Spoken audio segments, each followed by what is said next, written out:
Alright, so if you feel like you're stuck in an endless cycle of consuming dating content without seeing real progress, then this video is for you. Whether you're struggling to approach women, finding online dating frustrating, or just feeling lost in the dating world altogether, this video is about clearing up the noise and getting down to what really matters. And I'm going to share some critical concepts that will tie everything together and help you break through. So I encourage you to really focus and absorb what I'm about to share, because these ideas can change your dating life completely if you're ready to actually implement them for real. And before we dive in, if you're serious about investing in yourself and really leveling up your dating game, then check the links in the description.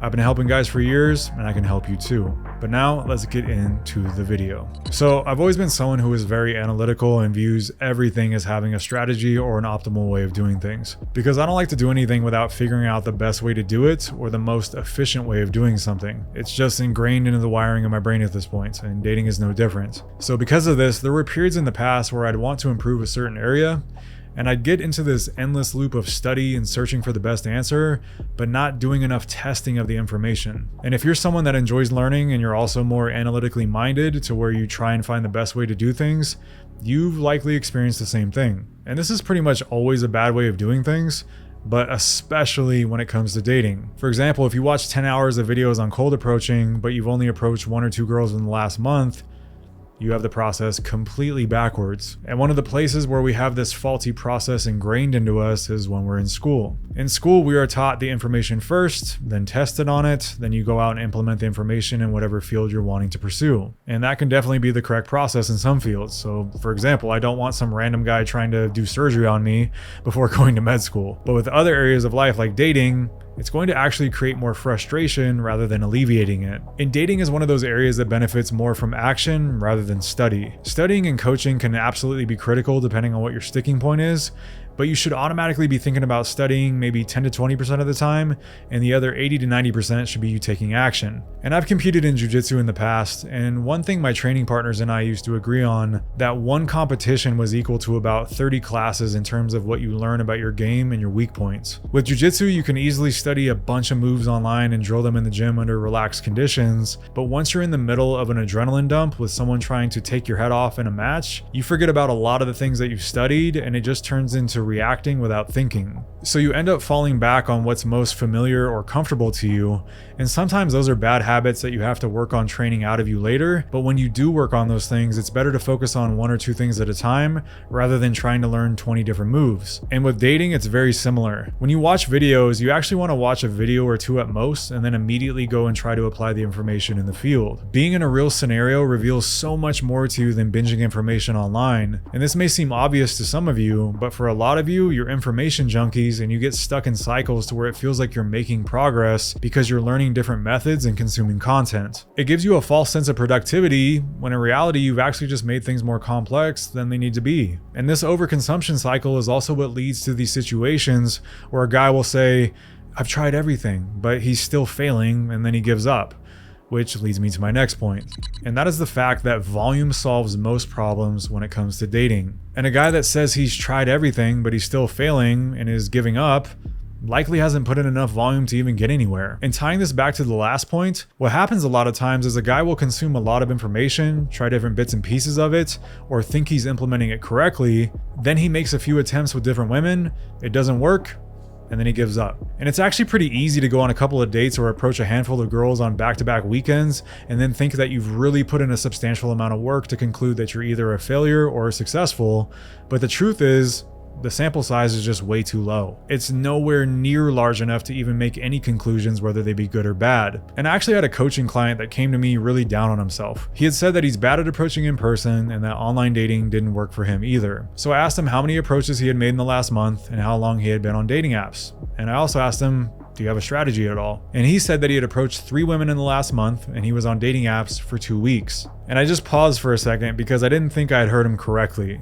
But he repeated himself and said 3 women in 30 days and 14 days on dating apps. And I was like, Dude, that is a tiny sample size to draw any conclusion from. That is literally nothing, but I've seen this with guys repeatedly. And I also understand it in a way, because like I said, it's actually pretty easy to get in this weird mental space where you think you're putting in a lot of effort because you're consuming a lot of content and you've made a few attempts. But in reality, the volume and allotted time is way too low to conclude anything, let alone base your self-esteem on it, which is what guys do a lot of the time. They'll feel like a failure due to a lack of results, and then they get down on themselves. And imagine how ridiculous this would sound in any other area of life. So imagine if I said I went to the gym for 2 weeks, but I'm not jacked, so I'm quitting. Or if I joined a basketball team and quit after 3 practices because I wasn't hitting 3-pointers consistently yet. Or if I made 2 YouTube videos and said I sucked because no one was watching yet. You would just stare at me and think I lost my mind because the volume of work is so low that there's no way you could realistically expect to be good yet. Of course, at some point you should start seeing some progress, but that still requires a baseline level of volume and output. And with online dating, if you haven't gone through multiple phases of refining your profile in the right way, saying online dating doesn't work isn't even a valid opinion. And with approaching women in real life, if you haven't approached hundreds of women, saying you suck at it is an accurate statement, but it's coming from the wrong perspective. You don't suck at it just because you suck as a person or you're unattractive. You suck at it because no one would realistically be that good at approaching with such low volume. And I actually know a dating coach in the space who specializes in cold approach specifically. And he was saying that his success rate is about 3 to 4%. And that means actually pulling the girl all the way to sleeping with her. And remind you, this is someone who is experienced and actually good at cold approach. That is his bread and butter. So with that considered, you're going to approach 5 girls and then say you suck with women? Like, not only is that laughable, that's insulting to the guys who are actually out there putting in a ton of reps for a small conversion rate. But the problem is that most guys don't want to do the work, and that's where the doom and gloom comments really stem from. The guys that say all these methods don't work are the ones who don't want to do anything or think it should be easier than what it is, but that's not grounded in reality. And of course, everyone can do what they want to do, but if you want to improve at this, you need to understand that volume is the solution. There's a cliche with dating that it's a numbers game, but it's cliche for a reason, and that's because it's true. And a large reason that it's a numbers game is because there's a lot of factors that are out of your control, and a lot of success that is attributed to having game is actually an illusion, and you will sometimes have success for reasons that had nothing to do with you. But that's another topic, and maybe I should make a video about that. But you want to condition your brain to think volume, volume, volume. And if you think you're putting in enough reps, you probably aren't, because if you were, you wouldn't be complaining.